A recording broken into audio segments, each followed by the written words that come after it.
இது நம்ம வாய்ஸ் 360 தமிழ். நம்ம ஊரு அரசியல் உண்மைகளை 360 டிகிரி பார்வையில சொல்லும் சேனல். இங்க பேசப்படுவது உண்மை மட்டும். எலெக்ஷன் டைம் வந்தாச்சு. இப்போ நம்ம எல்லார் மனசுலயும் ஒரே கேள்விதான், உங்க ஓட்டு யாருக்கு? இது சும்மா ஒரு கேள்வி கிடையாதுங்க. நம்மளோட அடுத்த 5 வருஷத்தை, ஏன் நம்மளோட எதிர்காலத்தையே தீர்மானிக்க போற ஒரு பெரிய பொறுப்பு இது. அப்போ அந்த பொறுப்பை நாம எப்படி சரியா நிறைவேற்றுறது? ஒரு நிமிஷம் யோசிச்சு பாருங்களேன். கடைசியா நீங்க ஓட்டு போட்டப்போ உங்க முடிவுக்கு பின்னாலே என்ன இருந்துச்சு? நல்லா யோசிச்சு அலசி ஆராய்ஞ்சு எடுத்த முடிவா, இல்ல ஒரு தலைவர் மேல இருந்த நம்பிக்கையா? உங்க மனசு சொன்னதை கேட்டீங்களா, இல்ல உங்க மூளை சொன்னதை கேட்டீங்களா? இதுதான் நாம இன்னைக்கு ஆழமா பார்க்க போற விஷயம். முதல்ல ஒரு படித்த முடிவுனா என்னன்னு தெளிவா புரிஞ்சுக்கலாம். இதுக்கும் நீங்க வாங்கின டிகிரிக்கும் எந்த சம்பந்தமும் இல்ல. இதுக்கு அர்த்தம் என்னன்னா, ஒரு வேட்பாளரோட திட்டங்களை நல்லா ஆராய்ஞ்சு அதனால என்ன தாக்கம் வரும்னு யோசிச்சு கிடைக்கிற தகவல்களை வச்சு ஒரு முடிவுக்கு வர்றது. சிம்பிளா சொல்லணும்னா இதுதான் இன்டெலிஜென்ட் வோட்டிங். சரி, இந்த முழு விஷயத்தையும் நாம ஸ்டெப் பை ஸ்டெப்பா பார்க்கலாம். ஒரு நல்ல தலைவரை எப்படி அடையாளம் காண்றது, நம்ம தொகுதிக்கு சரியான எம்எல்ஏவை எப்படி தேர்ந்தெடுக்கிறது, காதை கவரும் தேர்தல் அறிக்கைகளுக்கு பின்னால இருக்கிற உண்மை எப்படி புரிஞ்சுக்கிறது, அப்புறம் ரொம்ப முக்கியமா உணர்ச்சி வசப்பட்டு முடிவெடுக்கிற அந்த டிராப்ல இருந்து எப்படி தப்பிக்கிறது. வாங்க ஒன்னொன்னா பார்க்கலாம். நம்மளோட பயணத்தோட ஸ்டெப் இதுதான். ஒரு மாநிலத்தோட தலையெழுத்தையே மாத்தக்கூடிய ஒரு முதலமைச்சரை, ஒரு தலைவரை நாம எப்படி தேர்ந்தெடுக்கணும்? ஒரு சிறந்த தலைவரை அடையாளம் காண ஒரு 5 முக்கியமான குணங்கள் இருக்கு. 1, சமூக அக்கறை, அதாவது நம்ம மாநிலத்து மேல உண்மையாவே ஒரு பற்று இருக்கணும். 2, தெளிவான எதிர்கால பார்வை, அடுத்த 5 வருஷத்துக்கு இவங்க கிட்ட என்ன பிளான் இருக்குன்னு பார்க்கணும். 3வது, இது ரொம்ப ரொம்ப முக்கியம், பொறுப்பேற்பு. ஜெயிச்சா மட்டும் இல்ல, தோத்தாலும் அதுக்கு நான் தான் பொறுப்புன்னு ஏத்துக்கிற தைரியம். 4வது, அர்ப்பணிப்பு, மாநிலத்தோட எல்லா பிரச்சனையும் தீர்க்கணுங்கிற ஒரு தீவிரம். கடைசியா, ஊழலை சுத்தமா ஒழிக்கணுங்கிற 100% கமிட்மெண்ட். இந்த பொறுப்பேற்புங்கிற விஷயத்துக்கு ஒரு சரியான உதாரணத்தை பார்ப்போமே.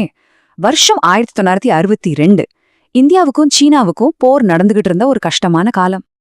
அதே சமயத்துல தமிழ்நாட்டுல நடந்த தேர்தல்ல காங்கிரஸ் கட்சிக்கு ஒரு பின்னடைவு ஏற்படுது. அப்போதைய பிரதமர் நேரு ஒரு பக்கம் நாட்டுல போரு, இன்னொரு பக்கம் கட்சியோட தோல்வின்னு 2 பெரிய நெருக்கடியால ரொம்பவே மன உளைச்சல்ல இருந்தாரு. அப்போ முதலமைச்சராய் இருந்த காமராஜர் நேருவை பார்த்து சொன்ன வார்த்தைகள் சரித்திரத்துல நிக்க வேண்டியது. இந்த தோல்விக்கு நான் தான் காரணம். இந்த பொறுப்பை ஏத்துக்கிட்டு நான் சிஎம் பதவியிலேந்து விலகி கட்சிய மறுபடியும் பலப்படுத்த போறேன்.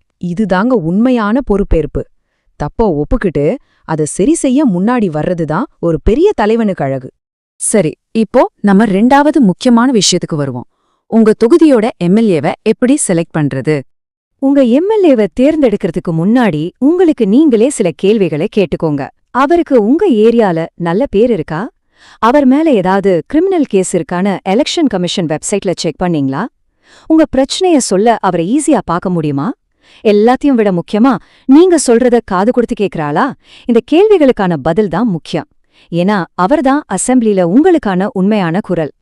அடுத்து 3வது முக்கியமான கட்டம், ஒரு கட்சியோட தேர்தல் அறிக்கைய, அதாவது அவங்க மேனிஃபெஸ்டோவை எப்படி சரியா அனலைஸ் பண்றது?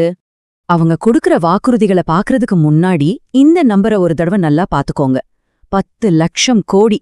இது நம்ம மாநிலத்தோட தோராயமான கடன். இந்த நிதிநிலைய மனசுல வச்சுக்கிட்டு தான் நாம ஒவ்வொரு வாக்குறுதியையும் பார்க்கணும். ஒரு தேர்தல் அறிக்கையை படிக்கும்போது நீங்க ஒரு ஆடிட்டர் மாதிரி யோசிக்கணும். இந்த வாக்குறுதியெல்லாம் உண்மையிலேயே சாத்தியமா? இதெல்லாம் வெறும் இலவசங்களா, இல்ல மாநிலத்தோட வளர்ச்சிக்கு உதவுமா? படிப்பு, மருத்துவம், வேலைவாய்ப்புக்கு என்ன தெளிவான திட்டங்கள் இருக்கு? எல்லாத்தையும் விட முக்கியமான கேள்வி, இந்த 10 லட்சம் கோடி கடனை குறைக்க இவங்க என்ன செய்ய போறாங்க? இதுவரைக்கும் நாம ஒரு தெளிவான படித்த முடிவை எப்படி எடுக்கிறதுன்னு பார்த்தோம். ஆனா நிஜத்துல என்ன நடக்குது? பல நேரங்கள்ல நம்ம உணர்ச்சிகள் தான் நம்ம முடிவுகளை தீர்மானிக்குது, இல்லையா? பாருங்க, உணர்ச்சி வசப்பட்டு ஒரு முடிவெடுக்கிறது தப்புன்னு நான் சொல்லல. ஆனா ஒரு தராசுல ஒரு பக்கம் உணர்ச்சிகளை வச்சா இன்னொரு பக்கம் நாம இதுவரைக்கும் பேசின பகுப்பாய்வையும் வைக்கணும். இது 2யும் பேலன்ஸ் பண்றதுலதான் ஒரு ஸ்மார்ட் வோட்டரோட வெற்றியே இருக்கு. வாங்க இந்த 2 அப்ரோச்சையும் ஒப்பிட்டு பார்க்கலாம். ஒரு பக்கம் அறிவா யோசிக்கிற வாக்காளர் தலைவரோட நிர்வாக திறமைய அனலைஸ் பண்றாரு. இன்னொரு பக்கம் உணர்ச்சி வசப்படுற வாக்காளர் எனக்கு பிடிச்ச நடிகர்னு சொல்லி ஓட்டு போடுறாரு. ஒருத்தர் பொதுநலனை பத்தி யோசிக்கிறாரு, இன்னொருத்தரோ இதுல எனக்கு என்ன லாபம் கிடைக்கும்னு யோசிக்கிறாரு. அறிவா யோசிக்கிற வாக்காளர் சூடான பேச்ச கேட்டு மயங்காம இது நிஜமாவே சாத்தியமான கேள்வி கேக்குறாரு. ஆனா உணர்ச்சி வசப்படுறவங்களோ அந்த பேச்சோட வேகத்துல அடிச்சுட்டு போயிடுறாங்க. ஒருத்தர் இப்போ இருக்கிற தலைவர்களோட பெர்ஃபார்மன்ஸை எடை போடுறாரு, இன்னொருத்தரோ எங்க குடும்பமே இந்த கட்சிக்கு தான் ஓட்டு போடுன்னு பரம்பரைய ஃபாலோ பண்றாரு.